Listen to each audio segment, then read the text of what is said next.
नमस्कार, 5 मिनट की स्टोरी में आप सभी का बहुत बहुत स्वागत है। मैं हूं आपके साथ आपकी अपनी होस्ट दोस्त डॉक्टर वायरा की। आपका जीवन खुशियों भरा हो, बढ़िया हो, ईश्वर से यही कामना है।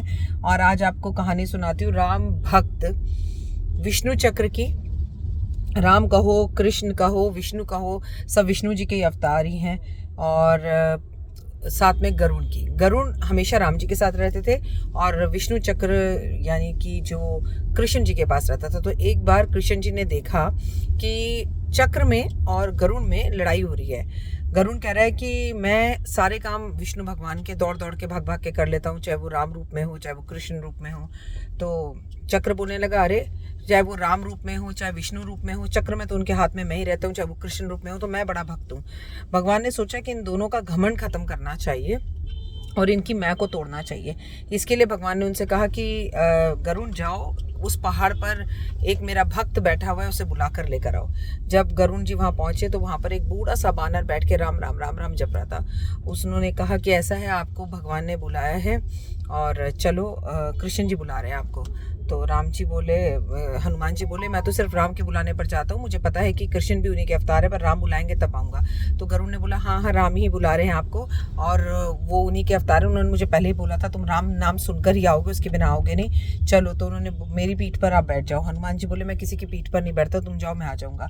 इधर गरुड़ सोचने लगा, हाँ हाँ, ये बूढ़ा बानर, इसको कहाँ मैं अपनी पीठ पर बैठाऊँगा, मैं तो भाग कर चला जाता हूँ, ये जब तक आएगा जब तक तो शाम हो जाएगी, इतना बूढ़ा है। और वो ये सोचकर पहुंच गए अपने भगवान के श्री चरणों में। देखा उन्होंने कि जब वो वहां पहुंचे तो हनुमान जी पहले से ही राम नाम की माला जाप कर रहे थे और श्री कृष्ण कहो या राम कहो उनके चरणों में बैठे हुए थे। तो इतने में उन्होंने देखा कि ये बानर अंदर कैसे आ गया, मुझसे पहले कैसे आ गया।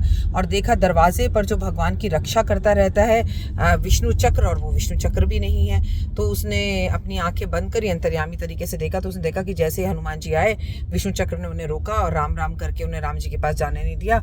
भगवान हनुमान जी ने अपना आकार बढ़ाया और चक्र को अपने मुंह में डाल लिया और भगवान के चरणों में बैठ गए। तब भगवान ने हनुमान जी से कहा, राम जी ने, कि तुम चक्र को और गरुड़ को माफ कर दो। तो भगवान हनुमान जी ने कहा, आपने मुझे इतनी अर्जेंटली, इतनी खास बात के लिए क्या बुलाया प्रभु, क्या ऐसी बात है जिसके लिए बुलाया? तो भगवान मुस्कुराकर बोले, किसी को अहम और वहम हो गया था, उसे दूर करना था। तब सारी बात जो है गरुड़ को और विष्णु चक्र को समझ में आ गई। उन्होंने प्रभु से माफी मांगी।